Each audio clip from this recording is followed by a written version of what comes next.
So, we're good. We're good, Haas. I think my job may have permanently injured me yesterday. We'll see. Yeah. For anybody who needs to know, do not sniff in rancid paint. Don't do it. It causes brain damage. So, anything that is off, I blame the brain damage inducing paint. And I did sniff the paint before you and I and the B Humes saw this movie last night in Oneonta, New York. So maybe that has something to do with what I'm about to say.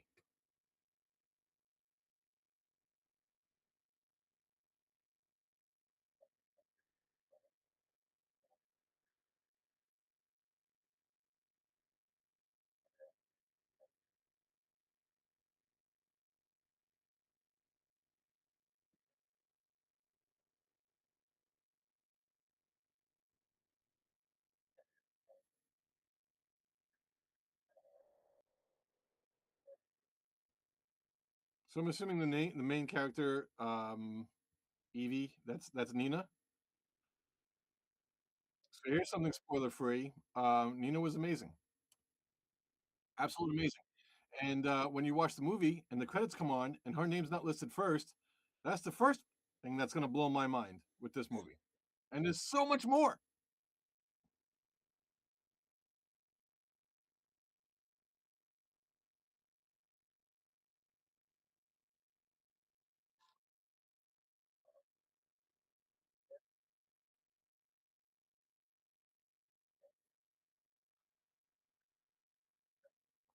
Oh,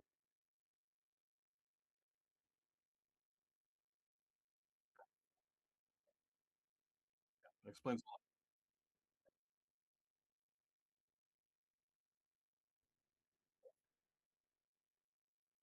And that may be true.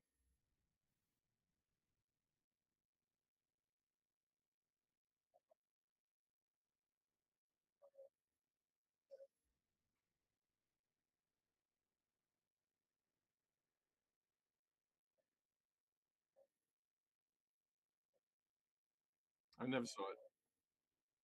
Yeah.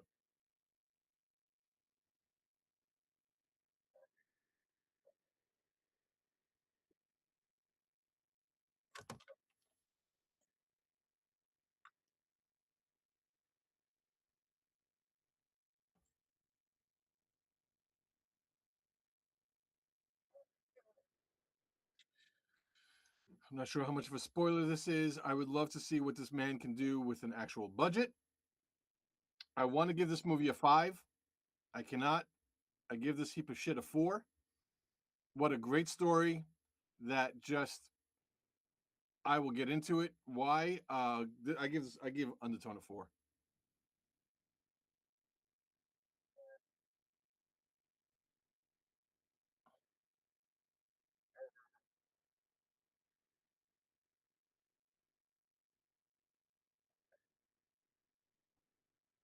Wasn't bad.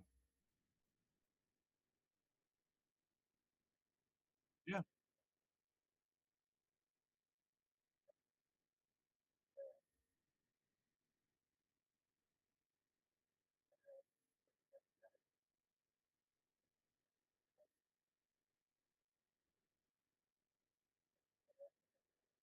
Yeah, you did. Yeah, you did. Oh, when did you go to a seven? When you ditched us for dinner? Is that when you gave it a seven? That's not what you said.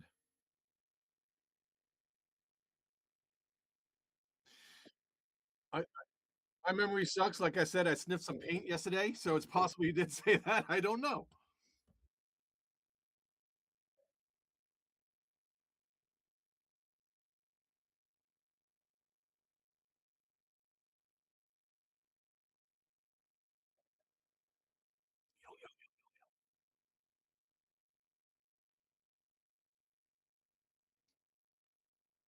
The lack of ending?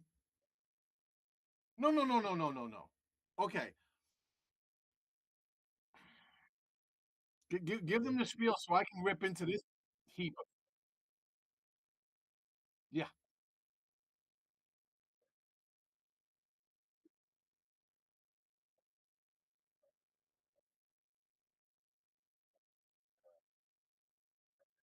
don't, don't.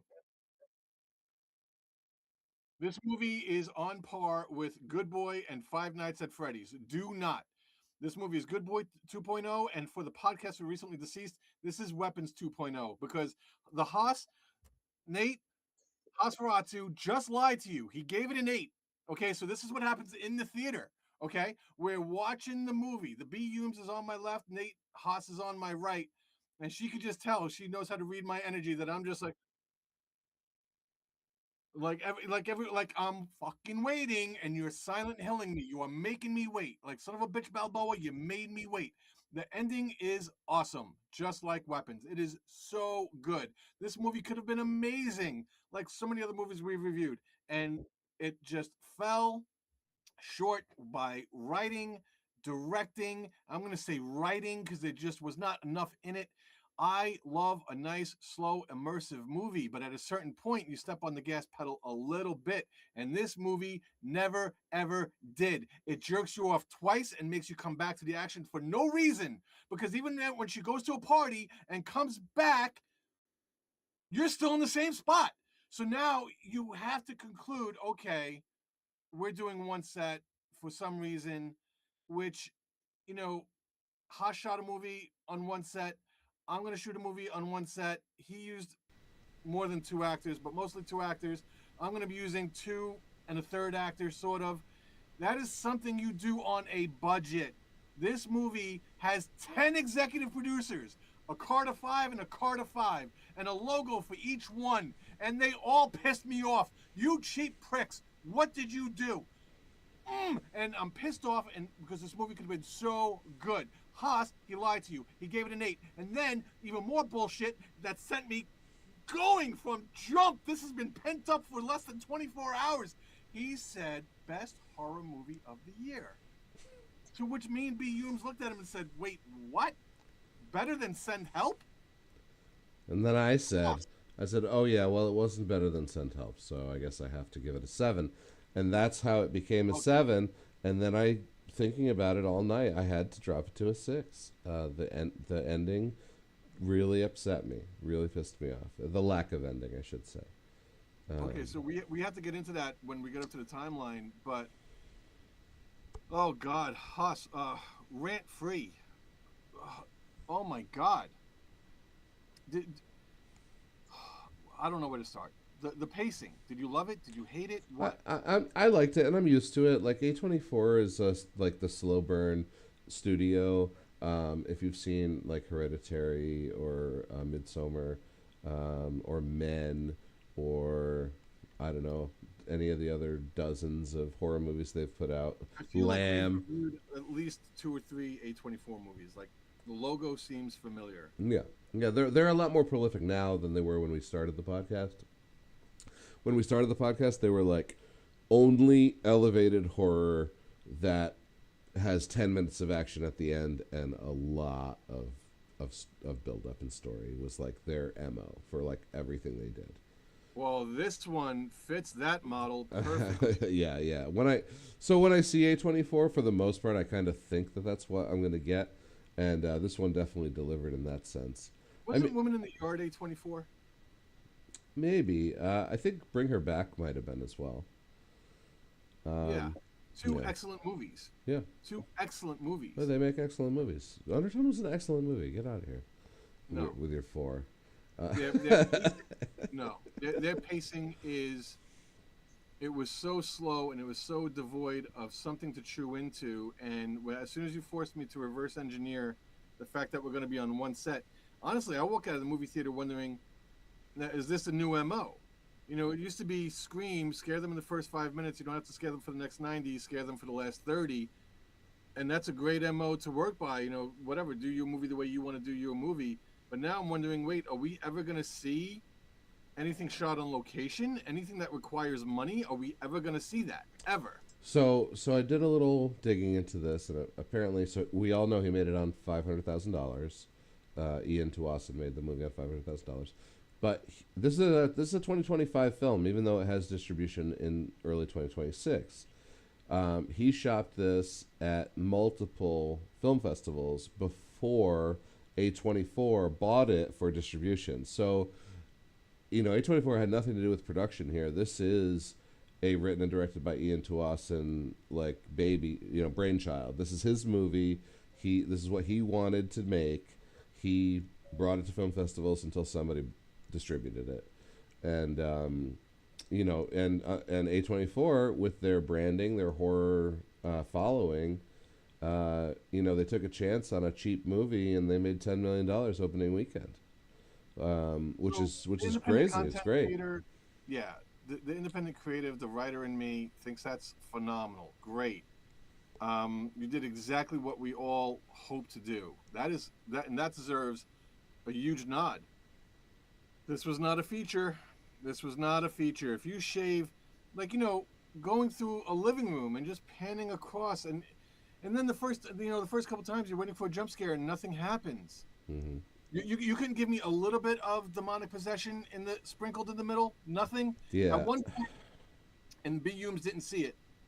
She goes to the bathroom. She's taking care of her mom, and her mom is not sleeping. Her mom is awake, staring at her.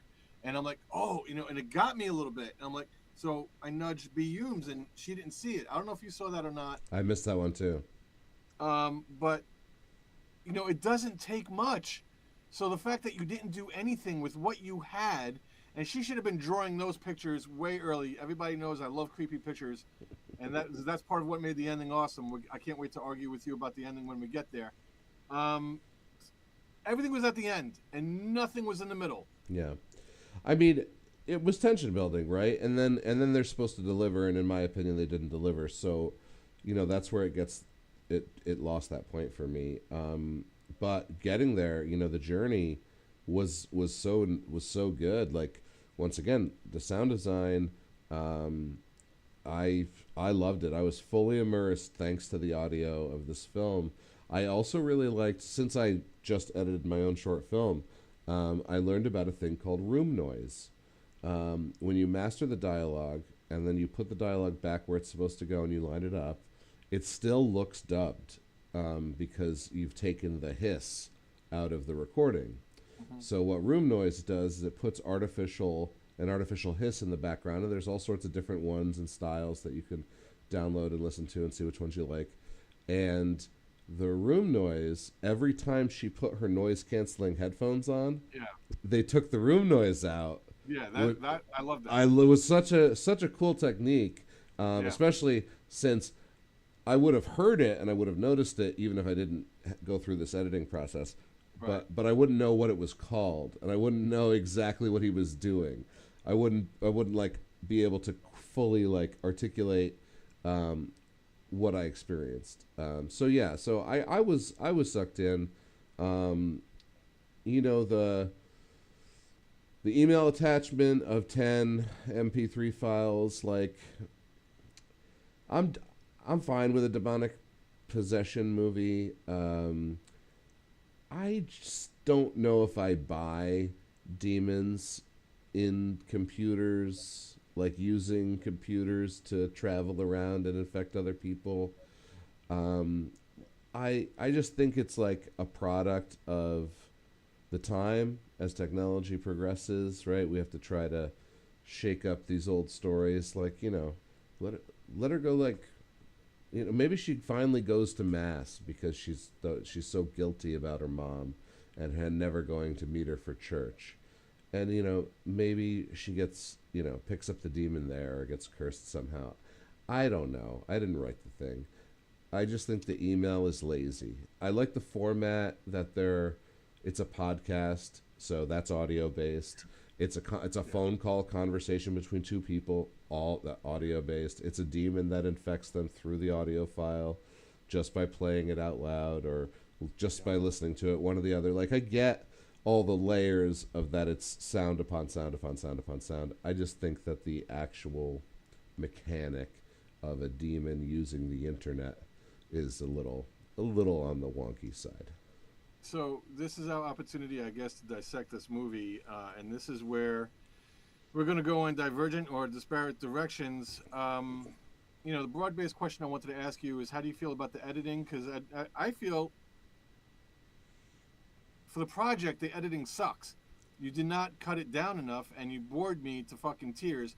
We live in an attention deficit disorder society, and as good as this movie is, and as way better as it could have been, as it stands, you're going to put too many people to sleep. 10 million, enjoy that, because next weekend, word of mouth gets out. No, not happening. That is the very simple, broad stroke that I have. Getting into it, yes, I understand how the editing technically is genius and is awesome, and that's what he had on the script, and that's what he did, and so much work went into this. I honestly feel he deserves an award for the sound editing. I just don't feel that the movie, the product, deserves an award for what he created with it. So, I know I'm getting into the weeds a little bit there. I don't know. I brain farted on the rest I want to say, but I'll get pissed off again and it'll come back. That's all right. I'm going to counter you right away and say that this already has a 6.4 on IMDb, which is incredibly high for horror. If you check IMDb horror scores, they're generally between 5 and 6. A 6 I consider a high rating. 6.4, people like Undertone. The people have spoken. I think So, Steven over here might be in the minority. that's fine. That's okay. I Oh, was in the minority for weapons, and that's why I said, like, for the podcast, this is going to be Weapons 2.0. Movie wise, this is Good Boy. This is Good Boy 2.0. Okay, instead of a human, we got an incredibly talented actress. So let me just put my good stuff out front. The actress was amazing. Nina, yep. you are phenomenal. However, and that brings me to the point that I brain farted and forgot a moment ago. This movie did every single trick possible to keep us interested without giving us any goddamn content. You put a woman there. How come it wasn't Justin, that's the skeptic, being fed, a 10 MP3 email by the woman? Because if you put a guy on stage, nobody's going to give a shit and you're going to fall asleep. That's number one. You have the reverse audios. Okay, very cool. You have this demon. That's a real demon, by the way. We Googled it when we got home. That she mysteriously knew how to spell correctly. I don't even care that she knew how to spell it correctly right away, because that just tells me she was possessed from jump at that moment when she automatically spelled Abazu, because everybody knows how to spell Abazu. So I didn't even mind that critique that B. Humes read on the internet.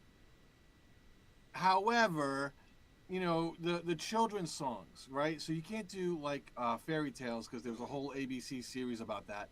But children's songs are just as creepy, so that's awesome. This movie has awesome shit. If you just were willing to spend, I don't know, what, $2 million on sound effects, set design, just give me something, god damn it. If It Feeds can do it, and It Feeds was an independent movie, then this movie could do it. You could have put one demon hiding in a fucking mirror or something else, and whatever, maybe call it a trope, but not doing it just made it boring. Boring. I don't care. I don't want to decipher whether or not the mom was alive or dead. I don't give a shit, because I don't care about her mom. Why should I? The boyfriend, he loves her, invites her out to a party, and just specifically, just so we can hear her say, okay, bye, instead of I love you. Okay, great. You don't love this guy, and you're pregnant, and there's a Catholic thing. Catholicism is in there. The old songs are in there. The reverse songs are in there. All this amazing content, if you had just delved into it, that you just kind of sort of mashed in there just to keep us interested, and you don't, because the pacing was so hypnotically slow. So I'm gonna agree with a couple of things. I'm gonna say that during the film, I did feel a Good Boy and a Skinamarink comparison, except what I thought to myself was, oh, this feels a little bit like Good Boy, except if they had done everything right. And then it's the same thing with Skinamarink. I was like, oh, this feels like Skinamarink if they had done everything right. And yeah, okay, did they do everything right? No, they didn't. I totally agree that this could have easily been a short film. 45 minutes, probably perfection. Perfect. You make this a 45-minute film, it's an 8 or a 9. I love the children's songs. I love the attachment to the demon, the female demon before they got to Abazu, the demon that like did some other shit, and then it was like, or it was like a saint or something like that, and then it went to Abazu.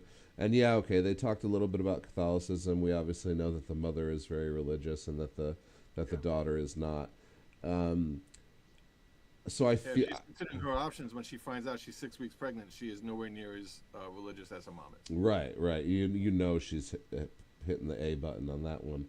Um, so The A button. yeah, Goddamn. yeah, That's yeah. I mean, she obviously is. She's a young progressive woman, and she's like, nah, I'm gonna consider my options. You know, and you can almost hear the doctor hesitant to just let it go too, in that phone call. Like once again, great use of the sound, the audio. yeah. Um, and you probably think that this is an actual pretty religious community at this point, not just this household. Um, but that was what I thought for a moment, and it never went. We never went back to it, so it didn't. So it ended up not mattering. And that's what I was going to say about the Catholicism. For the most part, they like introduced it just to give you this correlation in like one children's song, and then it went all children's song, and that's fine. I do feel like they threw the Christian stuff at us to fill story, whereas the deep dive into the children's songs was done very well. I thought it was actually super good and new for the most part. Like yeah, they've done nursery rhymes. They do some kid songs like, but you only see one kid song be creepy in a movie, and they'll use it a few times throughout the movie. This one was like, we're gonna deep dive all of the children's songs, their hidden meanings. Yeah. We'll put meaning in where there isn't any to make it fit the story.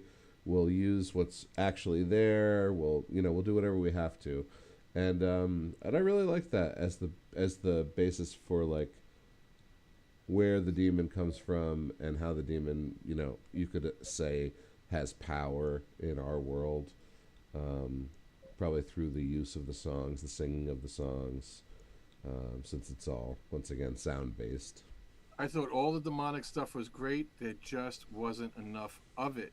It was just, God, this movie just reeks of a small independent film that they just stretched out. They're like, okay, we need to make this. What's the runtime on this movie? 90 minutes? Hour 30, yeah, hour 34. Hour 34. And so they just added, like, why am I staring at this fucking woman's tea kettle? Why? I get it. You're in an old person's house. I get it. If you're going to tell the story from just her point of view, from just Evie's point of view, I want to see her, and this is going to sound crass, I want to see her taking a piss. I want to see her going in the refrigerator.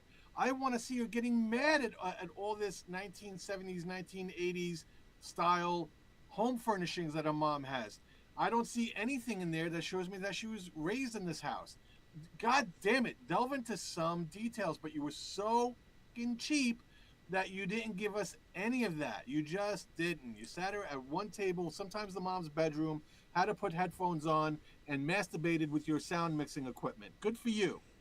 Uh, Not enough of me, no. And I'm pissed off because this movie could have been so good, so good. I loved everything that was great about it, and there just was not enough. And I liked the trailer, but now from now on, when I see a trailer once instead of seeing a trailer 3 times, that's gonna make. I don't want to IMDb movies before I go see them. I fucking hate that. You might as well read the last page of a book, and I'm not gonna mention anybody's names that does that. But now I feel like I have to. Fuck you, Undertone, because I was rooting for you. So, where I enjoyed the ride, obviously Steven did not. Now, for me, and how this movie lost a point, the ending. So, the ending was good until it ended, right? If that makes any sense. So the last 10 minutes of this movie, it's like batshit crazy. This is where everything happens. It's a lot of fun. It's loud. It's loud. We get all the questions are answered. Everything's revealed. There's great camera work, great light work. I love. Everything was phenomenal. Yeah, it was great. This is where they spent the money. Yeah, until the last 60 seconds, where that transitions to the credits, because. That's what's bothering you? Yeah, for me. For me. Okay. They left it too ambiguous. Now, I love a good Stephen King ambiguous ending. This was too ambiguous. They still didn't give me enough. Like, What was what happened? well, hold on, Stephen. You wanted more and more and more and more. While we're getting there, I didn't get enough at the end. I didn't get to the fucking like. Is the mom dead? Is she alive? Who's the demon? Is the demon there? Does the demon embody her? Did the demon kill the mom? Is the demon killing her 5-week-old embryo? Yeah, she gets scared and she like screams and we go to the fucking credits and I gotta figure this all out by myself. Like, they did not give me enough. Show me the monster. Okay. I know it's Abazu, but But they are showing you the monster. They're showing that's one of the things this movie did very, very well is that we get multiple nothings of camera work coming down the fucking stairs for no reason, only just to set up the ending when there's all the artwork and all the kid stuff. You know, fucking with kids is creepy. Fucking with babies is creepy.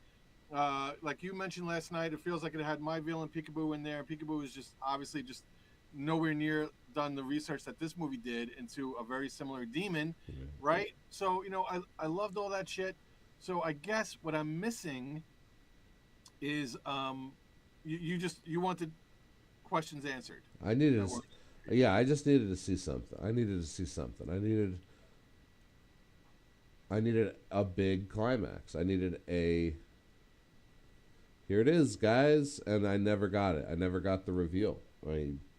I just got more stuff, and yeah, all the stuff was good. I thought the stuff all the way through was good. You didn't. I thought all the stuff all the way through was good, and the stuff at the end was good, but it just didn't satisfy me. I just was like, this is.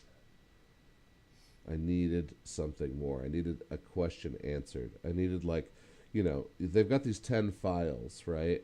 And she plays the 10th file, and the demon hides in the 10th file, and now you let it out, and blah blah blah blah blah. But now what? Like, that's almost like the beginning of the fucking movie. You know what I'm saying? And now right, what? Yeah, right. like, If this was a $10 million budget movie, that would right, have been the beginning of the movie. right, And right. So the that, only comparison I was able to make to this movie is The Ring. So you watch the video of The Ring. yeah, This one you listen to the audio, and something similar happens. right, So I really appreciated that about this movie. The ending didn't really bother me that much because at this point I was so thirsty for action that when I finally get it, I'm satisfied. But I'm still so latently pissed that when the credits come up, written and directed by, and you wrote and directed She Deserved to Live, I'll be co-writing and probably co-directing what is, right now tentatively titled Lost Cabin. Oh, not a good sign, man. But when Netflix comes along and says, "Hey, Steven, let's make this an hour and a half thing just by adding 45 minutes of useless B-roll," my answer is going to be, "No, fuck you. I'm going to make a really, really good short film, and then if you're impressed, I have a script for the 90-minute version that we can make. We're not going to right, just this movie just inflated." yeah, yeah. I mean, so like A24, elevated, highbrow art horror. It was good. I It was enjoy. great. It was great. I enjoyed myself. I loved everything I saw. I loved everything I heard. I wanted more. Like, I can't say that that's exactly a bad thing. The ending left me wanting, but it left me wanting to the point of disappointment. I was disappointed that I didn't get that last helping of of awesome. So this movie is, and if I didn't have anger management issues, would have me asking how important or unimportant is the expectation of a feature film when going into a movie. Because like you said, A24 is making highbrow art horror movies. What is art? Art is, according to Shia LaBeouf, anything that moves you. This movie obviously had an effect on the two of us. Right. But how much of that is the expectation of what is in a feature? You can't listen. Don't coast the entire fucking time. Don't. sorry, the pacing killed me, man. Yeah. I don't. For me, it was the ending, but I did love the ride. Ian Tuason. I probably won't watch your Paranormal Activity movie either. But Nina Kiri, I'll definitely be keeping my eye on what you do next. Oh yeah, for sure. Hopefully it's in the horror world. I did check her IMDb. It looks like her biggest credit is a bunch, not every episode, but a bunch of episodes of The Handmaid's Tale, Okay. which is dystopian. Yeah, great, Yeah. great series that I couldn't watch because it was so fucking dark. The Yo, dude, first episode. I think I got like 2 episodes into season 1. And I was like, I can't watch this. Yeah, I watched one episode. It was so depressing. I couldn't do it. I was like, yeah, the I just think only I think only masochists or sadists, well, probably sadists, watch that series. yeah, That being said, this movie has so much that you could delve into, even with the pacing issues.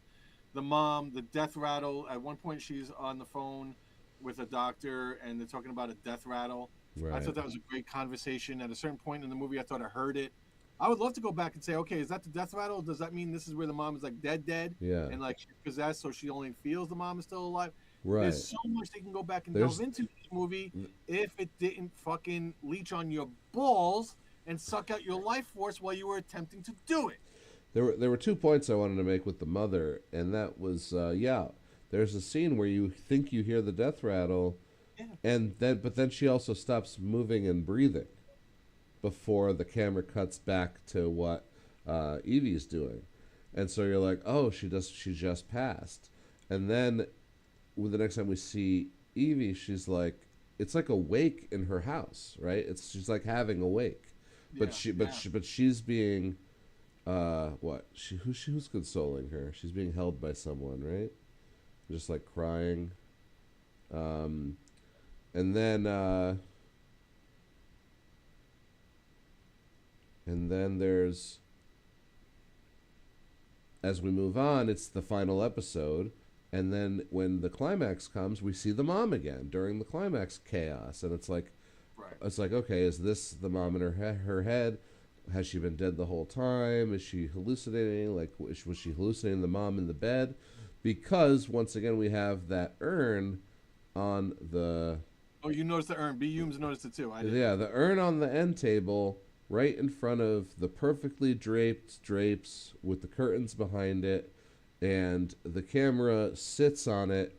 Very symmetrical shots with the urn right in the center, and they do it a few times throughout the film.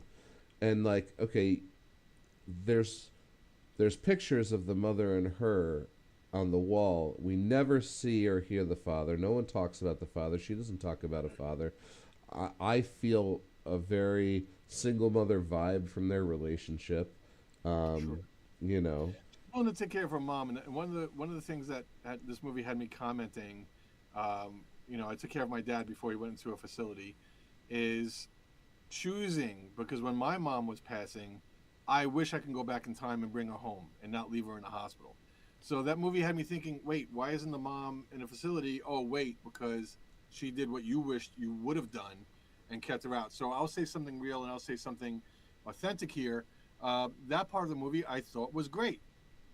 How I would repair this movie is saying what I said before. If you're going to show one actor in one place, then you got to get intimate and you got to get deep. And at a certain point, it was just excuse to put the headphones on, excuse to take the headphones off. yeah. I mean, we could have got way more of their backstory without adding any characters or even flashbacks. Like, she could just sit in the chair and talk to her mom. Like, Yeah, they could have had scenes of that and just filled it with their backstory. the exact same. See, that's the part, right? Is that okay? If you're going to lock me into this experience, fine. A movie almost has the right to do that because you're the director and you get to make your art, your vision, whatever that is. You're going to lock me in, and that includes locking me into your budget.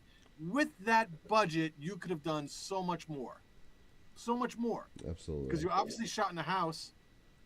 And what? There's no attic, there's no basement, there's no bathroom, there's no refrigerator, there's no backyard. You cheap fuck! I get to see the backyard, and she deserves to live. I get to see the living room. I get to see the kitchen. I get to see it all. Ian, you cheap prick. So I gave it a 6.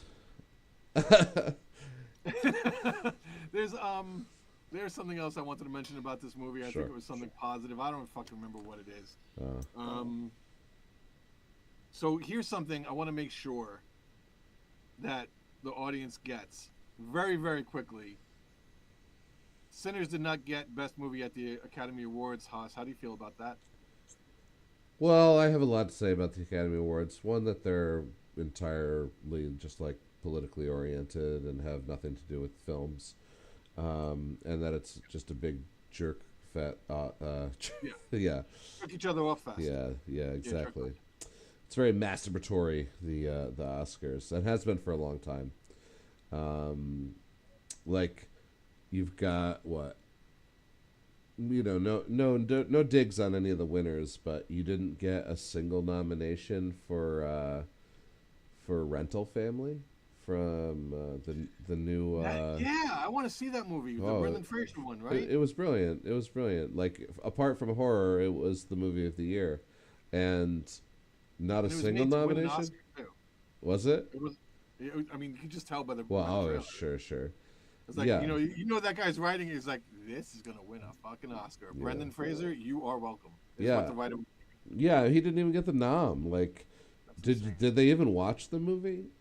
Because Probably not. yeah, um, Which we saw the trailers for the movie that won, the Leonardo DiCaprio movie. What's it called? oh my You know, God. First of all, it's got a horrible title, One Battle After Another. Terrible one battle title. after another.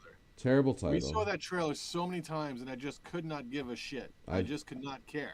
Because of this podcast, we've probably seen that trailer 50 times.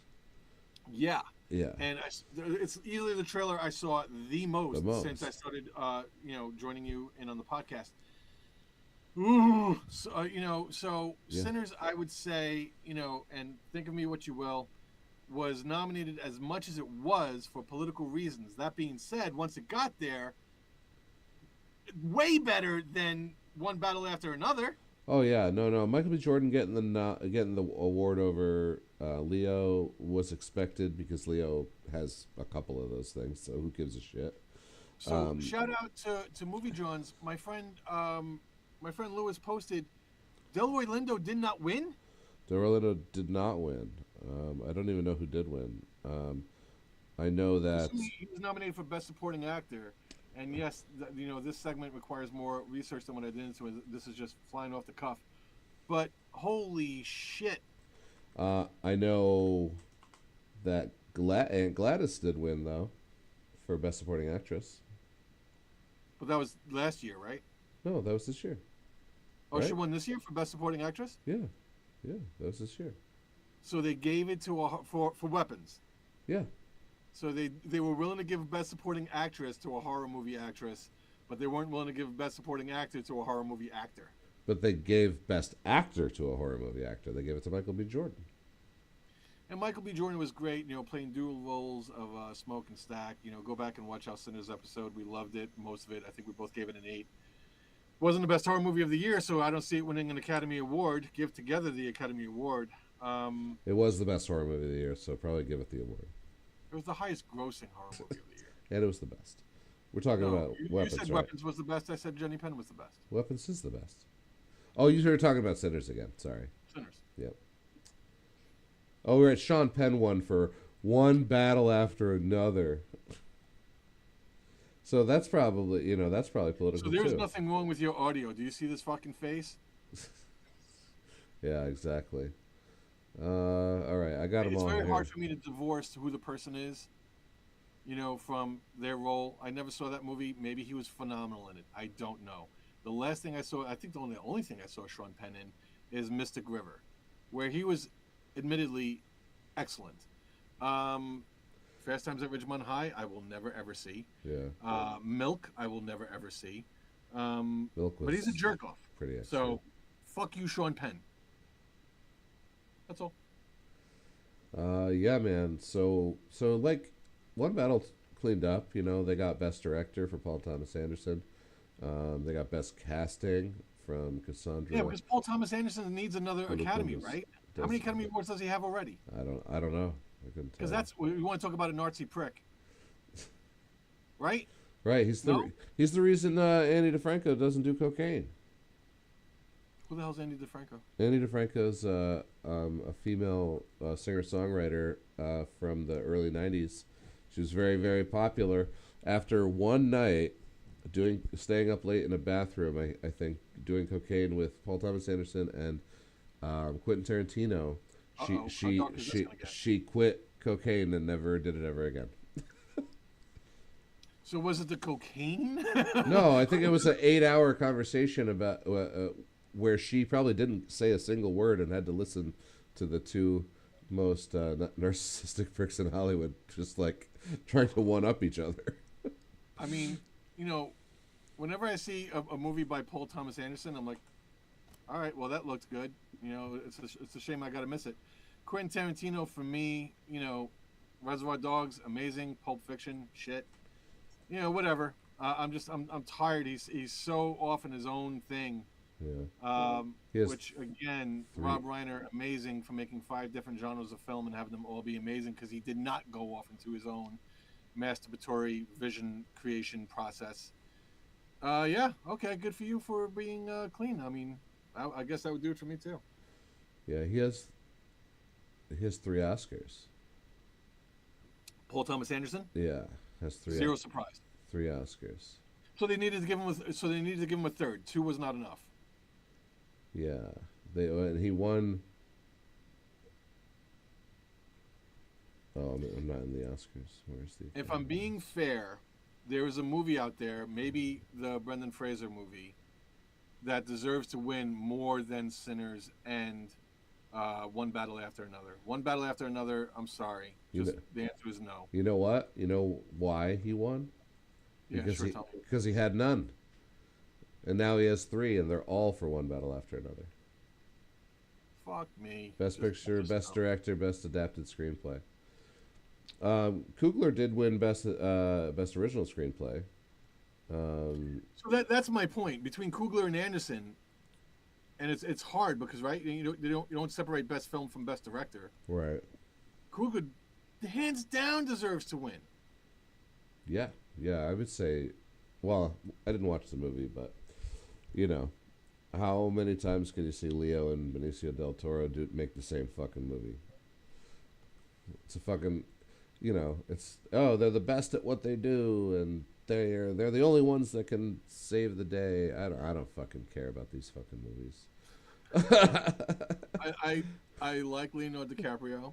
I think we all have a mental image of people, and for me, my mental image of Leonardo DiCaprio is at a certain age. He's getting older. We all do. I'm getting older. I shouldn't hold that against him. Benicio del Toro, I think, is a phenomenal actor. I still want to see Sicario. I've never seen it. Hated him in that movie that Kathleen Kennedy butchered. Yeah, that. But great, great actors. Nothing against them whatsoever. Just like you said, politics, bullshit. Stephen Anthony from Dark Close Studios, I give Undertone a 4. And I gave it a 6. And I'm the boss, Hosferatu, from BasementMedia.Online. And I believe, is it Ready or Not next week? I think it is. What's that? I think next week we'll be talking about Ready or Not 2. Here I come. Yeah, Ready or Not 2 will be reviewed at the podcast for the recently deceased by darkclosestudios.com for sure. So check that out, and we'll see you next week. Later, guys.